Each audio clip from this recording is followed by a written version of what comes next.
कसे आहेत सगळे? अपेक्षा करते सगळेजण मस्त मजेत आणि आनंदात असतील. आज तुम्हाला प्रश्न पडेल, की आज इतकी निवांत कशी बसली आहे?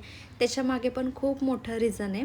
तर काय झालं ना, माझ्या आवडीची चप्पल तुटलेली. म्हणजे बहिणीच्या लग्नात मी ही चप्पल घेतली होती आणि मी एकदाही ती पायात नाही घातली. लग्नाच्या दिवशी बहिणीनेच घातली होती ती. आणि तिच्याकडून ना लग्नाच्या टायमिंगमध्ये तेवढ्या टायमिंगमध्येच ती तुटूनसुद्धा गेली होती आणि तेव्हापासून तिचा काहीच वापर झाला नव्हता. तुटली आहे म्हटल्यानंतर ना कशी यूज करणार ना. आणि साडीवरती वगैरे घालायला मला हिल्स वगैरे नाहीत आवडत, अशी फ्लॅट चप्पल आवडते. आणि आता आम्हाला गावाला सुद्धा जायचं आहे उद्या. मग मी विचार केला होता की आधीच 2 दिवसापूर्वी ती मस्त शिवूनसुद्धा आणली होती आणि नवीन आहे म्हणून शिवून घेतली. अहो तर म्हणत होते की नको शिवून घेऊ, पाहिजे असेल तर नवीन चप्पल घेऊन टाक. पण माझ्याच मनाला खूप जास्त वाईट वाटत होतं, कारण ती तुम्हाला पुढे जाऊन दिसेलच. कारण ज्यावेळेस मी व्हिडिओमध्ये दाखवली होती ना, तेव्हा तुम्हा सगळ्यांना पण ही चप्पल ना खूप जास्त आवडली होती. वरचं जे लेस होती ना त्याची, म्हणजे असे पूर्ण खडे होते आणि त्याची लेस निसटली होती. मग मी आहोंना सांगितलं, आज येताना तुम्ही मस्त फेविक्विक घेऊन या, मी त्याने सगळं चिकटवून टाकते. आणि जर हे फेविक्विक नसतं ना, तर आजकाल किती गोष्टी, चांगल्या गोष्टी टाकून द्यायला लागल्या असतं मला मला असं वाटतं. म्हणजे बघा ना, हे फेविक्विक इतकं छान काम करते ना. सुरुवातीला तर माझी बोटच चिकटून बसली होती 2, पण कशी तरी मी ती काढली आणि त्याच्यानंतर मग चप्पल चिकटवायला घेतली. आणि धनुचं इथं चाललं होतं की मम्मा ते पप्पांनी माझ्यासाठी आणले, एरोप्लेन चिकटवायचं आहे त्याचं कशाने तरी, म्हणून मग ते आणले. म्हणून त्याला खूप जास्त रडायला येत होतं. तर बघा, ही अशी काहीशी माझी चप्पल आहे आणि लेस वगैरे प्रॉपर सेट झाली आहे, एकदम छान दिसते. आणि ती पायात घातल्यानंतर पण खूप छान दिसते ही चप्पल. जेव्हा मला समजतं ना, की आज मला संध्याकाळचं जेवण बनवायचं नाही आहे, त्यावेळेस ना मला एवढी एनर्जी येते ना, एवढी एनर्जी, की जी रखडलेली कामं असतात ना, मी ती थोड्याच वेळात कंप्लीट करते.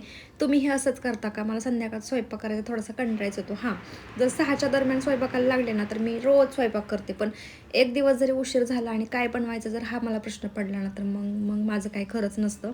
पण रोजच्या रोज घरामध्ये स्वयंपाक आमच्या बनतो. पण मी नेहमीच असं म्हणत असते, मला कंटाळा येतो आणि खरंच येतो. आणि 6 वाजता मी म्हटलं ना, की स्वयंपाकाला लागले तर आवडीनं स्वयंपाक करते. धनुच्या स्कूलमध्ये ना फ्रायडेला सायन्स एक्झिबिशन आहे, त्यासाठी त्याला काहीतरी प्रोजेक्ट बनवून न्यायचा होता. सो अहोंनी असं ना स्टिकर आणला होता बॉडी पार्ट्सचा, आणि धनुषला ते सगळं सांगता पण येते. आता हे फक्त आम्हाला पुष्ट्यावरती चिकटवायचं राहिलं होतं. आणि उद्या तर आम्हाला जायचं आहे गावाला, त्याच्यामुळे उद्या तर काही दिवसभर टाईम नाही भेटणार आणि फ्रायडेला तर ते आहे. विचार करत होते कसं काय करायचं, पण ठीक आहे, आता बघू कसं कसं होतंय ते. पण मला वाटते की हे 100% फेलच जाणार आहे, कारण करणं आमच्याकडून पॉसिबल होणार नाही, कारण तेवढा वेळच नाही भेटणार. तर असं आमच्याकडे फिशचं जेवण होतं आणि ते सगळं अहोंनीच बनवलं होतं. म्हणजे फिश फ्राय अहोंनीच केली होती. आणि तुम्हाला मी काल व्हिडिओमध्ये दाखवलं ना, की मी चपात्या बनवल्या त्या दुपारच्या, आणि त्या 4ही चपात्या तशाच होत्या, कारण मी दुपारी जेवणच नाही केलं. माझं नेहमीच असं असतं. पण बऱ्याच जणांना असा प्रश्न पडतो, की खरंच ही एक चपाती खात असेल का? आणि ती एक चपाती तर मी कधी कधी खात पण नाही, मला दुपारची भूकसुद्धा लागत नाही. आणि त्याच्यामुळे त्या सगळ्या चपात्या शिल्लक होत्या. मग विचार केला, आणि अहोंचं चाललं होतं की तू भाकरी बनव म्हणून. पण त्यांना जेव्हा समजलं ना, की मी दुपारी जेवलेच नाही आहे, त्यावेळेस ते मला खूप जास्त ओरडलेसुद्धा आणि म्हणले, राहू द्यात, भाकरी नको करू, त्याच चपात्या आपण आत्ता खाऊ म्हणून. आणि तुम्हाला एक टिप सांगते, जेव्हा आपल्या घरामध्ये फिश येतात ना, त्यावेळेस त्याच्यासोबत ते फिश म्हणजे माशाचं जे वरचं डोकं असतं ना, तेही येतं. आणि मग ते आपण असंच टाकून देतो. कोण कोण त्याची रस्सा भाजीसुद्धा करतं. पण मला एक टिप समजली, म्हणजे माझ्या आजीनं मला सांगितलं, की जे आपण सगळं मॅरिनेट करून ठेवलेलं असतं ना फिशला, त्यात आपण ते डोकीसुद्धा हे केलेले असतात. मग ते काढायचं आणि जो मसाला बनवला होता ना, त्याच भांड्यामध्ये थोडंसं पाणी टाकायचं आणि ज्या फ्राय केलेला तवा आहे ना, त्यामध्ये ते सगळं ते ठेवून घ्यायचं आणि वरून ते पाणी टाकायचं आणि झाकण ठेवून द्यायचं. जे डोके असतात ना, ते छान फ्राय होतात आणि टेस्टीसुद्धा लागतात तेवढीच. जेवण वगैरे झाल्यानंतर परत आम्ही संध्याकाळी आईस्क्रीम खायला गेलो होतो आणि तिथे एक आपली फॉलोअर्स ताई भेटली होती. भेटून खूप छान वाटलं आणि इतकी ती गोड बोलत होती ना, की तिने धनुषमुळे ॲक्च्युली आम्हाला ओळखलं. आणि व्हिडिओज वगैरे छान असतात, त्यांना खूप जास्त आवडतात, असंही बोलत होत्या. जेव्हा असं कोण आपल्याला बोलतं ना, त्यावेळेस खरंच खूप जास्त भारी वाटतं. म्हणजे एकदम वेगळीच एनर्जी येते त्यावेळेस आपल्यामध्ये काम करण्याची आणि भारी वाटतं. आता मी डायरेक्टली तुम्हाला दुसऱ्या दिवशी भेटते, ज्या दिवशी आम्हाला गावाला जायला निघायचं होतं त्या दिवशी. मी ना आज सकाळी खूप लवकर उठले होते आणि खरंच सांगते, जेव्हा मी सकाळी लवकर उठते ना, त्यावेळेस मला हाच प्रश्न पडतो, की यार का नाही मी बाकी दिवशी अशी लवकर उठत? ती एनर्जीच नाही राहत. नाही तर आधी मी दाहेरीमध्ये राहायचे ना, त्यावेळेस मी सकाळी खूप लवकर उठायचे आणि आता इकडे आल्यापासून उठणं होतच नाही. म्हणजे इकडचं सकाळी सकाळी तरी इतकं मस्त झोप वाटतं ना, आणि आता उन्हाळा सुरू झाला आहे ना, पहाटे इतकी छान झोप लागते, गाढ झोप लागते ना, ते 8 वाजले तरी जाग यायची इच्छाच होत नाही किंवा उठायची इच्छाच होत नाही. आज गावाला जायला निघायचं होतं म्हणून सगळं मी सकाळी लवकर उठून आवरलं होतं. झाडू मारून घेतला, अंघोळ केली.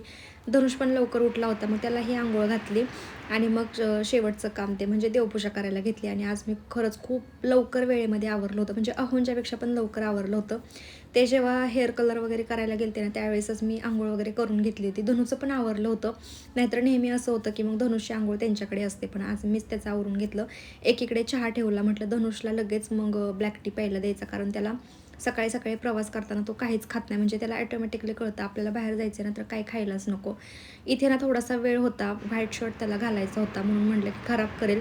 सो त्याच्याच पप्पांचा असा फुल ड्रेस त्याला घालून घेतला, म्हणजे टी शर्ट. तुमची पण मुलं पप्पांचे कपडे घालायला मागतात का? मला नक्की कमेंटमध्ये सांगा. अहो पण बाहेर जाऊन आले होते, त्यांनी पण त्यांचं पटकन आवरून घेतलं आणि त्यांच्यासोबत मी सुद्धा माझंही आवरलं. कारण मग त्यांचं असं असतं की माझं आवरून झाले बघ तुझ्या पाठीमागून, मग तुझं अजून आवरलं नाही. आपण बायका काय करतो, घरातला पसारा आवर, भांडेच घास, कुठे ह्यांना हेच दे तेच दे, त्याच कामामध्ये आपण वेळ करतो. पण मी आज तसं नाही केलं. आधी पटपट आवरून घेतलं, हे बाहेर होते तोपर्यंतच, आणि लगेच माझंही आवरलं. मलाही मनसोक्त टाईम भेटला. आणि आपण किती जरी म्हटलं ना तरी साडी घालायला आपल्याला वेळ लागतो म्हणजे लागतोच.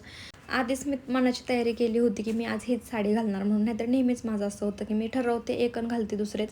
आणि आज इतका मोठा प्रॉब्लेम झाला ना, म्हणजे हा ब्लाऊज मला इतकं जास्त लूज होते. म्हणजे धनुच्या बोरणांच्या दिवशी ॲक्च्युली मी ही साडी वेअर केली होती. इतकी प्रॉपर फिटिंगमध्ये बसत होती ना, पण आज मला ब्लाऊज एकदम लूज झाला होता. आणि तब्येतीवरती पण माझ्या खूप जास्त परिणाम होते. म्हणजे खूपच जास्त तब्येत खराब झाली आता माझी. मागच्या 4-5 दिवसांमध्ये ना आम्ही गेलो होतो तळेगावला, स्पेशली धनुषला कपडे घ्यायला. मला ना धनुषला खूप दिवसापासून अरमानी पॅन्ट घ्यायची होती आणि त्याच्यात ती साईजमध्ये काही भेटतच नव्हती. आता ही भेटली आहे. त्याच्या पप्पांना ही प्रचंड आवडली. पण मला ना त्याला फिटिंग कपडे घालायला खूप जास्त आवडतात. आणि ह्या दोघांनी पण आज ट्विनिंग केलं होतं. म्हणजे अहोंनी पण व्हाईट शर्ट ब्लॅक पॅन्ट घातली होती आणि सेम धनुषला पण तेच घातलं होतं. आणि दोघांसाठी पण सेम लोफर घेतले होते, तेही खूप मस्त दिसत होते दोघांनाही. धनुषला थोडासा फिट्ट होतोय. दुसरी एक साईज बघितली होती ती लूज होत होती आणि हा जास्तच फिट्ट होतोय. तर असं काही पापलेकांनी आवरलं होतं आणि खूपच मस्त दिसत होते दोघेसुद्धा. त्यानंतर ना आमची मग मस्त प्रवासाला सुरुवात झाली. आणि बघा ना, पावसाळ्यात फोर व्हीलर बरी वाटते, पण उन्हाळ्यामध्ये फोर व्हीलरमध्ये बसायला सुद्धा नको वाटतं. म्हणजे एका साईडून इतकं ऊन येत होतं ना, त्याच उन्हाने प्रचंड डोकेदुखीचा त्रास सुरू झाला. मला ना आधीपासूनच खूप जास्त उन्हाची ॲलर्जी, जरा जरी उन्हात गेलं ना तर लगेच त्रास व्हायला सुरुवात होते. डायरेक्टली गावाकडे गेल्यानंतरच मग शूट करायला घेतलं. तर अशी काहीशी छानशी पूजा झाली आहे. म्हणजे कलशपूजन केलं होतं फक्त, जी बाकी मेन पूजा असते ना ती परत करायची, त्यासाठी आता कलशपूजन करून घेतलं. आणि जेव्हा हे काका पुतणे एकत्र येतात ना त्यावेळेस यांचं असं काहीचं सुरू असतं. धनुषला माहिती आहे आपलं हक्काचं ठिकाण एकच आहे लाड पुरवून घेण्याचं, ते म्हणजे मोठे पप्पा आणि मोठी मम्मी. तिकडे गेल्यानंतर इतका त्रास देतो ना, म्हणजे धनुचं आज असं चाललं होतं ना की मला तुमच्यासोबत नाही घरी यायचं आहे, मला ह्यांच्यासोबतच त्यांच्या घरी जायचं आहे, असं काहीच चाललं होतं. आणि आमच्या गाडीमध्ये पण तो बसला नव्हता, तो यांच्यासोबतच आला होता अर्ध्या रस्त्यातूनच. रानातल्या घरी जरा वेळ थांबून आम्ही लगेच गावातल्या घरी गेलो, कारण तिकडेच सगळा स्वयंपाक बनवला होता. आणि थोडंफार जे काय बनवायचं होतं ना ते आम्ही बनवू लागलो. आणि सगळं सामान घेऊन आम्ही इकडे आलो. तोपर्यंत सासूबाई ह्यांनी ना सगळ्यांना इकडे गावात रानातल्या घरी जेवण वाढलं होतं. मग आम्ही आल्यानंतर ना आम्ही सगळ्यांनी एकत्र बसून मस्त जेवण केलं. जास्त कोण पाहुणे आले नव्हते, फक्त माझ्या 2 नंदुबाई आल्या होत्या बस. आणि आम्ही सगळे घरचे असं सगळेजण होतो. तर असा काहीसा दिसतोय लांबून बंगला. आणि खूप दिवसापासून हे घर बांधलेले, म्हणजे माझ्या लग्नाच्या आधीपासूनच हे घर बांधलेलं होतं. आधी सगळं साधं सिंपल होतं, पण आता त्याला पूर्ण बंगल्याचा लुक दिला आहे आणि खरंच खूप मस्त वाटत होतं. टेरेसवरून तर खूप मस्त व्ह्यू दिसतो. मी तुम्हाला नंतरनं जाऊन दाखवेलच, त्याच्यासाठी व्हिडिओ नक्की शेवटपर्यंत कंटिन्यू बघा. आता इकडेच आमची शेती वगैरे आहे. म्हणजे हे जे घर बांधले ना ते रानात बांधलेले. आणि इथेच मग भरपूर अशी शेती आहे. तर इथे शेतामध्ये ना आता सध्या गहू, लसूण आणि कांदे असं काहीसं लावलं आहे. तर ते तुम्हाला पांढरं फुल दिसते ना ते गोट कांदा असं काहीतरी म्हणतात. म्हणजे वरती त्याला ना कांद्याचं बी येतं असं काहीतरी म्हणतात. आता हे प्रॉपर जी काय प्रोसेस असते ती मला खरंच माहीत नाही आहे. लसूण ते सगळं आम्ही बघून आलो. आणि जे माझे मोठे दीर आहेत ना ते तिथं पाणी देत होते, म्हणजे त्यांचं भिजवायचं काम चाललं होतं. तर असं काहीसं आहे घर. म्हणजे 2 बेडरूम आहेत. इकडे एक बेडरूम, तिकडे एक बेडरूम, किचन, हॉल. आणि वरतून म्हणजे हॉलमधूनच वरती जिना काढलेला आहे टेरेसवरती जायला. तर ह्यावेळेस आंबे काढायला एकदम सोपं जाणार आहे घरच्यांना, कारण ना आंब्याचे म्हणजे टेरेसवरूनच भरपूर असे आंबे हाताला येत आहेत. आत्ताशी थोड्या थोड्याशा कैऱ्या लागल्यात, आता त्या खूप जास्त मोठ्यासुद्धा होतील आणि खूप जास्त कैऱ्यासुद्धा आहेत ह्याला. गावाकडचं वातावरण किती शांत, निवांत, मस्त, रिलॅक्सिंग वाटतं ना. आज जेव्हा टेरेसवरून व्ह्यू बघितला ना, त्यावेळेस खरंच खूपच मस्त वाटत होतं. खाली आले त्यानंतर एक आईस्क्रीमवाला दारामध्येच आला होता. मग सगळ्यांसाठीच मस्त आईस्क्रीम घेऊन दिले. जरा वेळ थांबलो आणि लगेच आमचा परतीचा प्रवास सुरू झाला. धनुषना अजून पण त्याचे मोठे पप्पा आणि मोठ्या मम्मीच्याच गाडीत होता आणि त्या जाऊबाईंच्या 2 मुली आमच्या गाडीमध्ये असं होतं. धनुषला अजिबात आमच्यासोबत यायची इच्छा नव्हती आणि हा आहे नवीन खंबाटकी बोगदा आत्ताच नवीन सुरू झाला आहे. खूप मस्त झाला आहे, म्हणजे खूपच मस्त वाटत होतं इथून जायला. आणि लहानपणी कोण कोण असं बोगद्यामधून जायचं असतील ना, त्यावेळेस घाबरायचं मला हेही सांगायला विसरू नका. फायनली आम्ही घरी पोचलो, म्हणजे आम्ही 7, 7:15च्या दरम्यान घरी पोचलो. घरामध्ये आल्यानंतर म्हणजे अहोंना तर रस्त्यातून येतानाच त्रास सुरू झाला होता, म्हणजे डोकं वगैरे दुखत होतं. त्यांनाही उन्हाचा प्रचंड त्रास होतो. म्हणजे जरा जरी त्यांचे असं आहे ना, की जरा जरी बाहेरचं काय खाल्लं किंवा वेळ नसताना खाल्लं ना, तर त्यांना म्हणजे त्रास होणार म्हणजे होणारच. पण त्या खाताना माणसांच्या लक्षात येत नाही ना, आपण हे नको खायला, आपल्याला त्रास होईल म्हणून ते खाऊन घेतात. पण नंतर खूप जास्त त्यांना त्रास होतो. घरात आल्यापासून ते झोपले होते. मग मी जशी घरामध्ये आले ना, तसं कामं करायला सुरुवात केली. ह्या दोघांनी पण व्हाईट कपडे घातले होते आणि दोघांचे सुद्धा खूप जास्त खराब झालते. मग विचार केला उद्या सकाळसाठी हे ठेवण्यापेक्षा ना, आपण आत्ताच सगळं मस्त हे करूयात, म्हणून पहिल्यांदा घरातला पसारा आवरला. ह्यांचे जे काही शूज वगैरे होते ते सगळे ठेवून दिले. त्यानंतरनं कपडे भिजत घातली, धनुषला आंघोळ घातली, मीही आंघोळ केली आणि म्हणजे आंघोळीच्या आधीच कपडे धुवून घेतले आणि नंतरनं मग आंघोळ केली. आणि म्हटलं आता की सगळं हे हातानं पिळत बसण्याची कॅपॅसिटी नाही आहे, तर आपण मस्त अशी मशीनलाच लावून देतात सुकवण्यासाठी. आणि मशीनचा हा परफेक्ट वापर मी करून घेते. धुण्यासाठी जरी नाही झाला ना, तरी पण मी कपडे सुकवण्यासाठी मात्र आवडीने करते आणि मला हे खूप जास्त आवडतं. आपलं लगेच कपडे सुकतात सुद्धा, त्यामुळे टेन्शनसुद्धा राहत नाही. म्हणून मग मी ना आता डेली यूज करायला सुरुवात केली आहे, म्हणजे फक्त सुकवण्यासाठी, बाकी धुण्यासाठी वगैरे अजिबात वापरत नाही. ड्रेन आणि स्पिन असा ऑप्शन आहे, त्याच्यावरती क्लिक केलं ना की एक 10 ते 15 मिनटांमध्ये कपडे छान असे सुकून बाहेर निघतात. आणि म्हटलं ना की ह्या अहोंना पण त्रास होत होता आणि मलाही स्वयंपाक बनवायचा कंटाळा आला होता. धनुषला मी मॅगी बनवणार होते, म्हणून माझ्यासाठी ना बाहेरून जाऊन कचोरी आणि ढोकळा घेऊन आले. पण तो ढोकळा इतका बेचव होता ना, म्हणजे नेहमीच फसतो आम्ही. लास्ट टाईम पण एकदा ढोकळा आणला होता. अक्षरशः तो ढोकळा इतका महागाईचा आणून आम्ही टाकून दिला होता आणि आजही तेच झालं. आणि जेव्हा मी घेताना ते ढोकळ्याचं बघितलं होतं ना, त्यावेळेस सगळं पाणी पाणी झालं होतं खाली.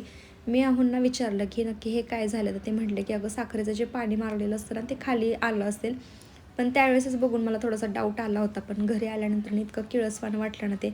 मी काढून तर घेतला होता, मला वाटलंच नाही की त्याची टेस्ट इतकी खराब असेल, म्हणून मी खायला घेतलं होतं. आणि कचोरीसुद्धा आणली होती आणि मला खायचा होता समोसा, पण समोसा काय भेटलाच नाही. आज दिवसभर ना म्हणजे खूप जास्त भूक लागल्यासारखं होत होतं. सकाळी वडापाव खाल्लेला, दुपारी जेवण केलं होतं, तरी पण संध्याकाळी खूप जास्त भूक लागलेली.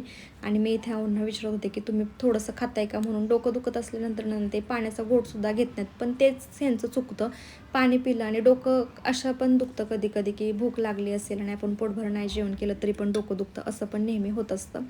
तर इथे ना मस्त कांद्याची पात आणि लसूण असं काही तर मी शेतातून घेऊन आले होते. चला आजचा व्हिडिओ इथंच थांबवते. तुम्हाला आवडला असेल तर नक्की लाईक करा. भेटूयात उद्याच्या व्हिडिओमध्ये. तोपर्यंत स्वतःची काळजी घ्या आणि बाय बाय.